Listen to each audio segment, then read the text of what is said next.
వీరుడికి మరణం ఉండదు, శత్రువుని కల కూడా కననీయని ధీరుడే మృత్యుంజయుడు. ఆజాద్ హింద్ ఫౌజ్ సర్వసేనాని నేతాజీ సుభాష్ చంద్రబోస్కు ఈ మాటలు కరెక్ట్గా సూట్ అవుతాయి. ఎందుకంటే బోస్ జననమే తెలుసు, అతని మరణం మనకు తెలియదు. అందుకే బోస్ జీవితం మిస్టరీగా మారితే అతని మరణం మిస్టరీగా మిగిలింది. ఇదే ఇవాల్టి డెత్ సీక్రెట్.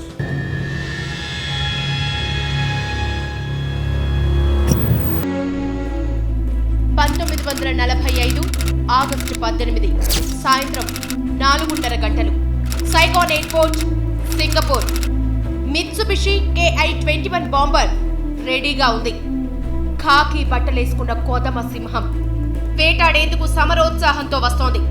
ఆ రోజు ఎందుకో అంతులేని అనుమానాల మేఘాలతో ఆకాశం దట్టంగా అలుముకుంది.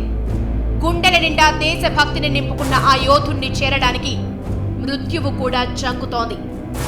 తల్లి భారతి బానిస సంకెళ్లను తెంచడానికి ప్రాణాలనే పనంగా పెట్టిన వీరుడి జీవితాన్ని మరి కాసేపట్లో చీకటి కమ్ముకోనుంది. సైగోన్ ఎయిర్పోర్ట్ కు నేతాజీ సుభాష్ చంద్రబోస్ వచ్చారు. జపాన్ మిలిటరీ జనరల్ స్వాగతం పలికారు. విమానాశ్రయానికి తనతో వచ్చిన సహచరులకు వీడ్కోలు చెప్పి ప్లేన్ ఎక్కారు సుభాష్. ఆయనతో పాటు బాడీగార్డ్ రెహమాన్, మరికొంతమంది జపాన్ సైనిక అధికారులు బాంబర్లో ఉన్నారు. రాత్రి 7 గంటలకు వియత్నాంలోని డానాంగ్ మిలిటరీ ఎయిర్పోర్టులో విమానం దిగింది. పొద్దున్నే టోక్యో బయలుదేరారు. మధ్యాహ్నం 2ంటికి తైవాన్ రాజధాని తైపేలో విమానం ల్యాండ్ అయింది. అక్కడే లంచ్ చేసి మళ్లీ విమానం ఎక్కారు. ప్లేన్ బయలుదేరింది. 3 నిమిషాలు గడిచాయో లేదో తైపీ విమానాశ్రయంలో మెయింటెనెన్స్ ఆఫీసర్గా పనిచేస్తున్న కెప్టెన్ నకమురకు పెద్ద శబ్దం వినిపించింది. వెంటనే అతను కిటికీ దగ్గరకు వచ్చి రన్వే వైపు చూశాడు. The warrior of Indian freedom fight ప్రయాణిస్తున్న బాంబర్ కూలిపోయింది. మంటల్లో చిక్కుకుని కాలిపోయింది. స్వేచ్ఛ ఎవరో ఇచ్చేది కాదు, ఎవరికి వారు తీసుకోవాల్సిందే. మరి ఫ్రీడమ్ ఎలా వస్తుంది? ఫైటింగ్ చేయాలి. ఫైటింగ్ ఎలా చేయాలి? ఈ ప్రశ్నకు బోస్ ఆన్సర్ తుపాకులు. దీనికి గాంధీజీ నో అన్నారు. కాంగ్రెస్లో క్లాష్. సత్యాగ్రహాన్ని మించిన ఆయుధం ఉంటుందా అని మహాత్ముడు, 2 పీకితే బ్రిటన్ బిస్త సర్దుకోదా అని మానవ మాత్రుడు. లక్ష్యం ఒకటే, దారులే 2. గరం పర్ హీ హతోడా మారో, ఇదే నేతాజీ సిద్ధాంతం. 2వ ప్రపంచ యుద్ధం మొదలైంది. యుద్ధం తలదిమ్ము తగ్గాక బ్రిటన్ ఫ్రీడమ్ ఇచ్చేస్తుందని గాంధీ, నెహ్రూలు నమ్మకంగా ఉన్నారు. అయితే యుద్ధంలో రేగిన దుమ్ము వదలక ముందే బ్రిటన్ చేతుల్లోంచి ఫ్రీడమ్ ని లాగేసుకునేందుకు బోస్ కాచు కూర్చున్నారు. బ్రిటన్ సతమతం అవుతున్నప్పుడే దాన్ని చావు దెబ్బ తీయాలన్నది బోస్ ఆలోచన. గారిబాల్డీ, జోసెఫ్ మాచిని లోపల రాజేస్తున్నారు. కటక్ స్టివార్డ్ స్కూల్లో చదువుకుంటున్నప్పుడు మొదటిసారి గారి, మాజినీల గురించి విన్నాడు బోస్. అక్కడే రేవన్ షా కాలేజియేట్ స్కూల్లో వాళ్ల గురించి చదివాడు. ఇద్దరు ఇటాలియన్ లీడర్స్, కొత్త ఆలోచనలతో దేశానికి కొత్త రక్తం ఎక్కించిన వారు. ఒకరు నేషనల్ హీరో, ఇంకొకరు సోల్ ఆఫ్ ఇటలీ. వాళ్లు ఆవహించారు బోస్ని. బ్రిటన్ను తరిమి కొట్టాక ఇండియాని కొన్నాళ్లైనా ఇటలీ, టర్కీల్లా సోషలిస్టు నియంతృత్వంలో నడిపించాలన్నది నేతాజీ కల. తెల్లోడి డిసిప్లిన్ కూడా నచ్చుతుంది. కానీ ఆ జులుం దాన్నే భరించలేకపోతున్నాడు. నేతాజీ ఆలోచనలు ఇలా ఉంటే గాంధీ ఇంకో రకంగా ఆలోచిస్తున్నారు. అహింస అంటున్నారు. గాంధీజీ సిద్ధాంతం బోస్కి నచ్చలేదు. బోస్ దూకుడుని గాంధీజీ మెచ్చలేదు. ఇద్దరిది ఒకే గమ్యం, దారులు వేరు. శత్రువుకు గాంధీజీ చెంపను చూపిస్తే నేతాజీ చూపుడు వేలిని చూపిస్తున్నాడు. స్వరాజ్యం కోసం తుపాకీ పట్టాల్సిందేనని అన్నవారెవరు సహజంగానే మహాత్ముడికి నచ్చరు. ఇప్పుడు బోస్. దీంతో కాంగ్రెస్ లో బోస్ ఎక్కువ రోజులు ఉండలేకపోయారు. బ్రిటన్ తరపున ఇండియా కూడా ప్రపంచ యుద్ధంలోకి వచ్చేస్తోందని వైస్రాయ్ లిన్ లితిగో ప్రకటించడంతో బోస్ లో కోపం కట్టలు తెంచుకుంది. నేతాజీ తిరగబడ్డాడు. మనది కాని యుద్ధాన్ని మనం చేయడం ఏంటని గాంధీజీని ప్రశ్నించాడు. కాంగ్రెస్ అయోమయంలో ఉంది. కానీ బోస్కు క్లారిటీ ఉంది. మొత్తం కలకత్తాని వెనకేసుకుని గల్లీ గల్లీ తిరిగాడు. గో బ్యాక్ అని గర్జించాడు. జైల్లో పడ్డాడు. వారం రోజులు అన్నం నీళ్లు ముట్టకుండా జైల్లో హంగర్ స్ట్రైక్ చేసి విడుదలయ్యాడు. అయితే దేశం దాటకుండా బ్రిటిష్ ప్రభుత్వం సుభాష్ను హౌస్ అరెస్ట్ చేసింది. చుట్టూ నిఘా పెట్టింది. బోస్ దేశం దాటితే ఏమవుతుంది? దాటకుండానే 7 చెరువుల నీళ్లు తాగిస్తున్నాడు. దాటితే 7 ఖండాల శత్రువుల్ని పోగేస్తాడు. Russia, Germany, Japan, Italy, Croatia, Thailand, Burma, Philippines ఇవన్నీ బ్రిటన్కి వ్యతిరేకం. అన్నింటినీ కలుపుకొని బ్రిటన్ని ఒక ఆట ఆడుకుంటాడు. బోస్ ప్లాన్లు వేస్తున్నాడు. ఒక విషయం క్లియర్గా అర్థమైంది. యుద్ధం పూర్తయ్యే వరకు తనను వదిలిపెట్టారు. వార్లో గెలిస్తే దేశాన్ని వదిలిపెట్టారు. ఈ లోపే పొగ పెట్టాలి. జర్మనీతో టైఅప్ అయితే తెల్లోడిని ఇంటికి పంపడం ఈజీ. ఓం శాంతి అంటే లాభం లేదు. బోస్ తప్పించుకున్నాడు. బ్రిటన్కు మండింది. తప్పించుకున్నవాడు తప్పించుకున్నట్లు ఉండకుండా దేశాలన్నీ తిరగడం ఏంటి? కనిపిస్తే కాల్చి పారేయమని సీక్రెట్ ఏజెంట్లను పంపింది. జర్మనీలో అడుగు పెట్టకముందే సుభాష్ను చంపేయాలి. కానీ బోసే తన టార్గెట్ ని ఫస్ట్ రీచ్ అయ్యాడు. జర్మనీలో క్షణం ఖాళీగా లేడు. హిట్లర్ని కలిశాడు. ఇండియా గురించి చెప్పాడు. బెర్లిన్లో ఒక రేడియో స్టేషన్ ను స్టార్ట్ చేశాడు. స్వతంత్ర భారత నినాదాలు ప్రసారం చేశాడు. జర్మనీకి బందీలుగా ఉన్న 5,000 మంది భారతీయ సైనికులతో ఇండియన్ లీజియన్ ఏర్పాటు చేసుకున్నాడు. జర్మన్ సైన్యంతో కలిసి ఇండియాకు వెళ్లి కవాతు చేస్తే చాలు బ్రిటన్ బెదిరిపోతుందని బోస్ విశ్వాసం. 1941 నుంచి 1943 వరకు ఇదే వ్యూహంతో జర్మనీలోనే ఉండిపోయారు బోస్. అక్కడే ఎమిలీ షెంకల్ ని పెళ్లి చేసుకున్నారు. అక్కడే వారికి అనిత పుట్టింది. అక్కడే జర్మనీపై బోస్కు భ్రమలు తొలగాయి. హిట్లర్ హ్యాండ్ ఇచ్చాడు. జర్మనీ నుండి బోస్ జపాన్ వెళ్ళాడు. అక్కడి నుంచి సింగపూర్ వెళ్ళాడు. జర్మనీలో ఎలాగైతే భారతీయులతో సైన్యాన్ని కూడగట్టుకున్నాడో అలాగే Burma, Malaysia, Sumatra, Philippines, Shanghai, Hong Kong, Taiwan, జావాలోని 40,000 మంది భారతీయులతో సైన్యాన్ని సిద్ధం చేశాడు. అదే ఇండియన్ నేషనల్ ఆర్మీ, అదే ఆజాద్ హింద్ ఫౌజ్. రక్తాన్ని ధారపోయండి, స్వాతంత్ర్యాన్ని ఇస్తాను, చలో ఢిల్లీ అన్నాడు. జై హింద్ అని గర్జించాడు. ఇంఫాలా, కోహిమాలను ఆక్రమించి అస్సాంలోకి అడుగు పెట్టాలన్నది ఆజాద్ హింద్ ఫౌజ్ ప్లాన్. అయితే ఓ దిక్కు ప్రకృతి, మరో దిక్కు ఆహారం, ఆయుధాలు, రవాణా అవసరాల కొరత భారత జాతీయ సైన్యాన్ని దారుణంగా దెబ్బతీశాయి. ఈలోగా భారీ సైనిక బలగాలను సమకూర్చుకున్న బ్రిటన్, దాని మిత్రపక్షాలు దాడులను తీవ్రతరం చేశాయి. రెండో ప్రపంచ యుద్ధ శక్తులైన జర్మనీ, ఇటలీ, జపాన్ దారుణంగా దెబ్బతిన్నాయి. బ్రిటన్, అమెరికా పక్షాలు విజయం సాధించాయి. చరిత్ర గతి మారింది. 1945 ఆగస్టు 15న జపాన్ తన ఓటమిని అంగీకరించింది. దీంతో అనివార్యంగా భారత జాతీయ సైన్యం కూడా యుద్ధ రంగం నుండి తప్పుకుంది. 1945 ఆగస్టు 15న సింగపూర్ నుండి నేతాజీ ఆఖరి ప్రసంగం. ఆ తర్వాత ఆగస్టు 18న నేతాజీ ప్రయాణిస్తున్న విమానం కూలింది. ఆగస్టు 19న నేతాజీ మరణించినట్లు జపాన్ రేడియో ప్రకటించింది. విమాన ప్రమాదంలో నేతాజీ చనిపోలేదా? నేతాజీ సన్నిహితులు చెప్పిన విషయాలను ఎంక్వైరీ కమిషన్లు ఎందుకు పట్టించుకోలేదు? బోసు ఉనికిని నెహ్రూ కావాలని దాచిపెట్టారా? బ్రిటిష్ వారితో చేసుకున్న ఒప్పందమే దీనికి కారణమా? భారత సర్కార్ బోసు విషయంలో నిజాలను ఎందుకు బయటపెట్టడం లేదు? నేతాజీ మరణంలోని మిస్టరీ యాంగిల్స్ ఇవి.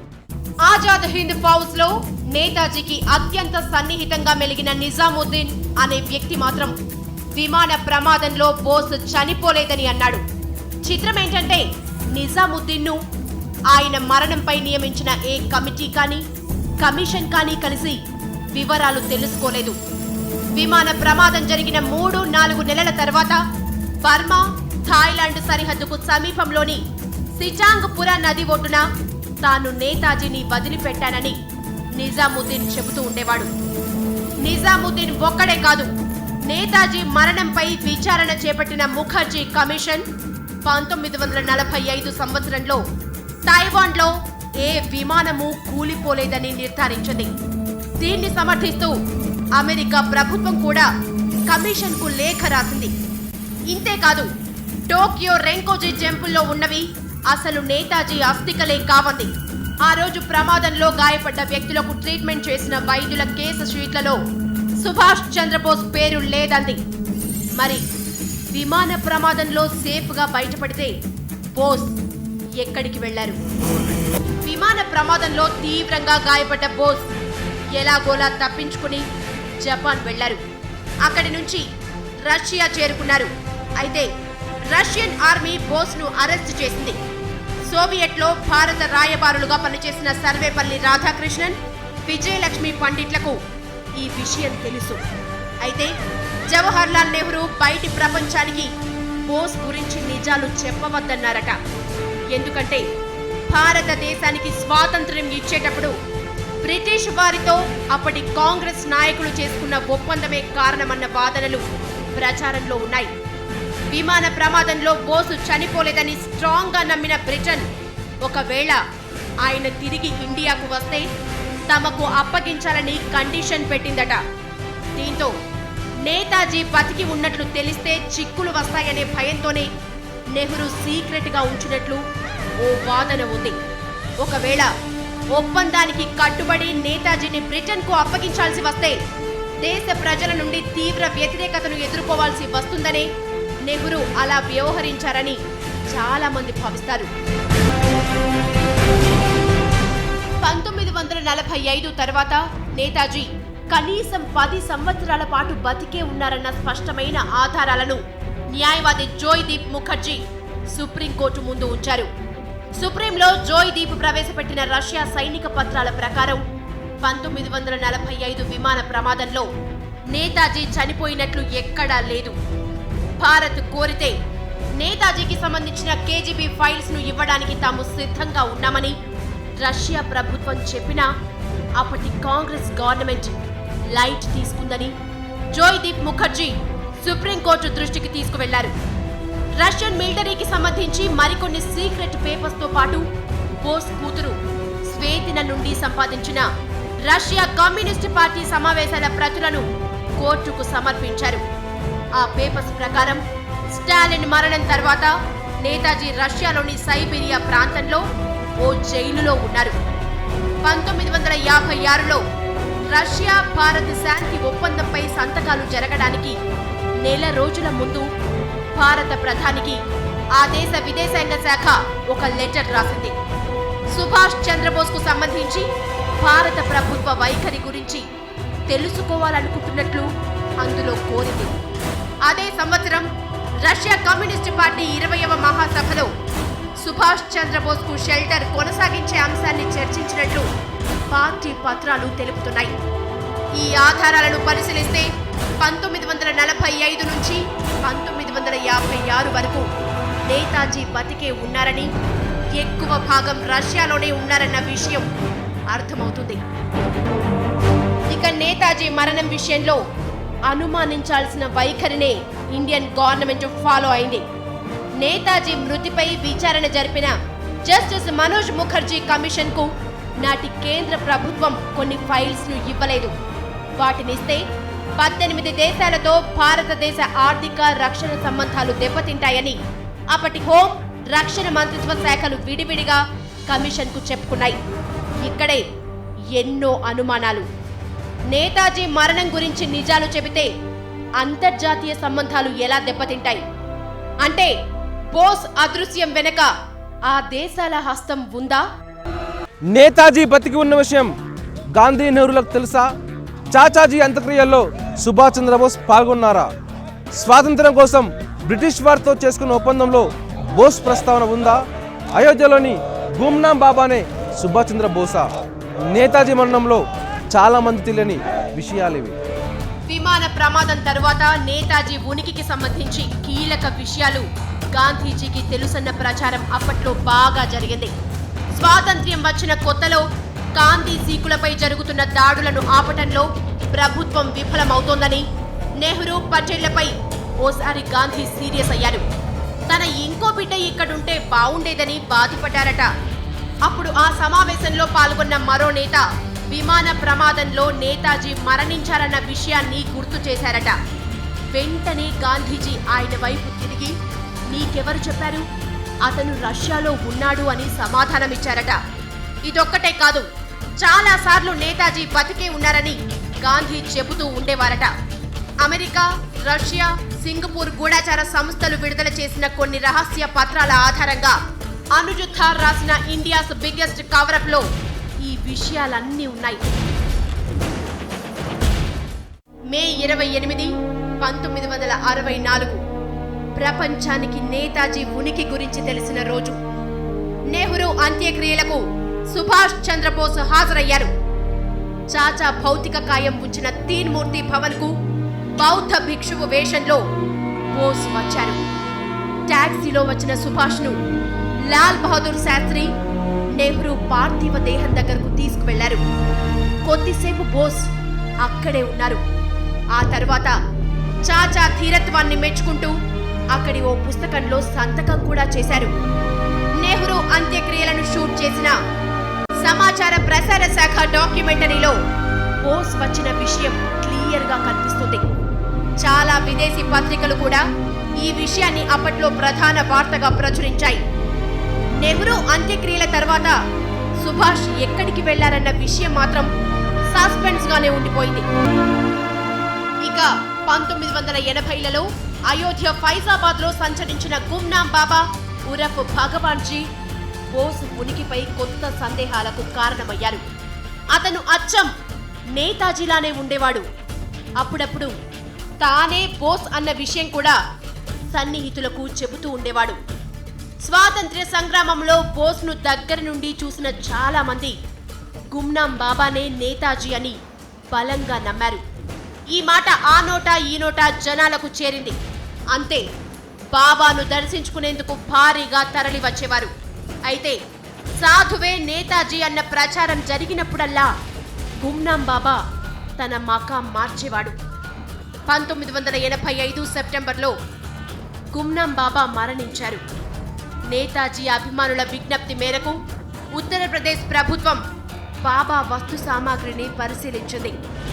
స్వాతంత్ర్య సంగ్రామానికి సంబంధించిన పత్రాలు, యుద్ధ వ్యూహాల మ్యాపులు లభించాయి. అటు ఓ లీడింగ్ ఇంగ్లీష్ డైరీ గుమ్నాం బాబా చేతిరాతను, బోస్ హ్యాండ్ రైటింగ్ ను పోలుస్తూ స్వతంత్ర పరిశోధన చేసింది. చిత్రంగా ఆ చేతి రాతలు ఒక్కరివే అని తేలింది.